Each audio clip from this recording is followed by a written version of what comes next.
Good evening, CFI parents. This is Miss Breland, and I'm back with another video to add to our writing workshop video series.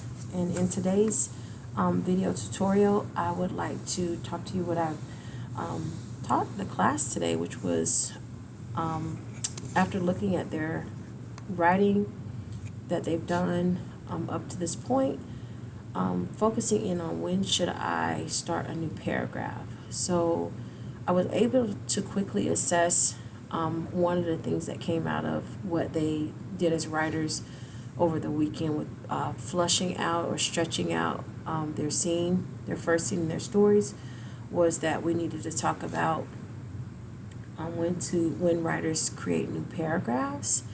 And that's obviously a way of stretching out the story itself, but also it's more about structure and formatting. And so we took some time to talk about that, but the first thing we did was we looked at my piece that I wrote for my first scene, and as we looked at it as readers, we thought as writers, like, what was I doing intentionally here that made me switch to a new paragraph from one to the next. And so we thought about what was happening that made me do that.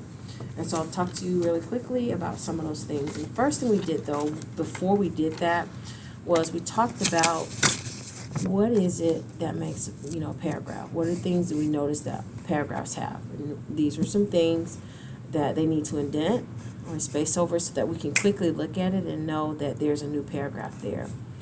That it is composed of several sentences. And I told the kids don't necessarily get stuck on a number. That can fluctuate. It just depends. And you also have to know when to start a new paragraph. And so that kind of helps to know, when do I start a new paragraph? How many sentences does it have? That's going to be based on this. So several sentences, and there's space between the paragraphs, right? And then unless it's dialogue where there's characters speaking back and forth, there's not a need necessarily to skip lines, but it won't hurt to skip one line in between new paragraphs just for structure, all right? So that it can just visually catch the reader's eye. So this is what a paragraph looks like, but today's focus will be on, well, when do I start a new paragraph? And so we thought about a couple of things. One was we start new paragraphs when a new event happens, right? Or the action changes in the story. There's something that the character is doing. And we talked about action. What does that mean? Breaking down the character's movements. When my character got out of the bed, when she was hearing some voices outside and smelling smoke, she got out of the bed and went to the window. What are they doing step by step? When that's changing, I needed to change, to a different paragraph. But obviously that, initial paragraph is kind of flushed out with more of the setting, okay? So again, a new event happens or there's an action change.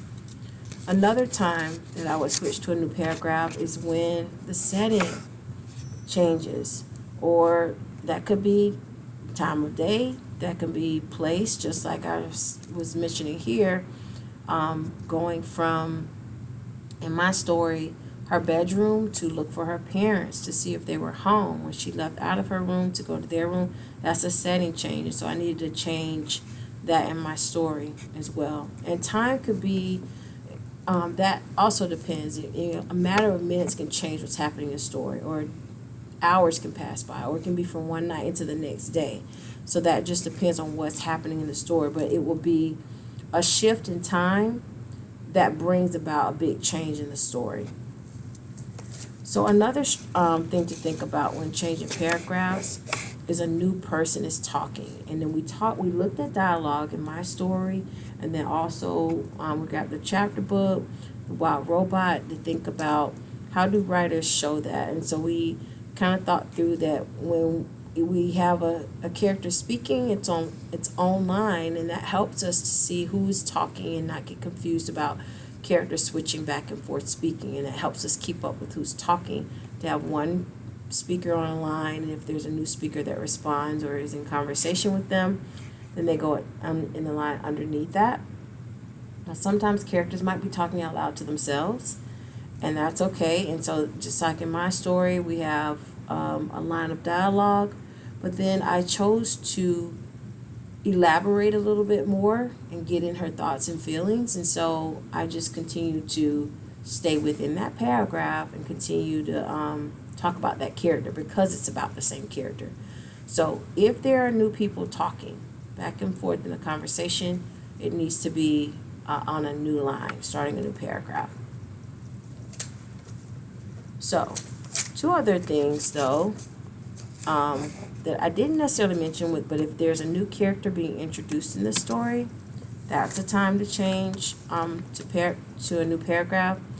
And then of course, if you have kind of alluded to this before about changing time, but if there's a flashback, which would be like a change in the action and time, or moving forward in time, that's also a time when the writer should change to a new paragraph. So one of the things I asked the kids to make sure they're doing tonight, other than continuing to work on their scenes, continuing to scene 3 because, they've been working through scene 2 as well today in class, is to go back, starting scene 1 and make revisions based on paragraphing, like when to change that. I also invited them to take their Chromebooks home so that they can also access through Google Classroom the YouTube video that I sent to you on Friday for them to work on stretching out their scene.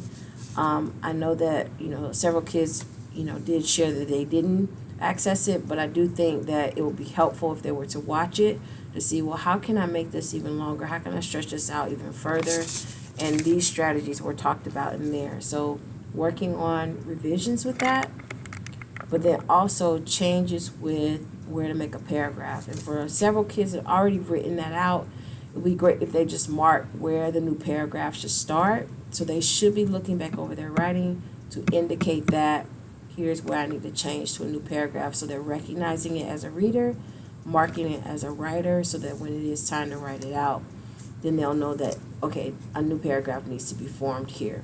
So my expectation is that they at least come tomorrow with some draft of their first 3 scenes, and I am planning tomorrow to give them more specific feedback that's targeted to other skills outside of when to change paragraphs, so they'll be tailored to them specifically. It's just that I had a meeting today that took me out of the class for a good bit, and so I had to prioritize the time that I had, and so the instruction outside of math was around what do I notice most of the class needs me to target right away. So this is it, and this is mostly what I want them to focus on outside of getting up to scene 3. And so they'll get feedback on their first scene, which hopefully will help with revisions in their second scene and the third one as well. Okay, I hope this video helps you, should you need it, to support your child with when should I start a new paragraph within my scene, and how to help them with that. Okay? All right, thanks a lot. Bye.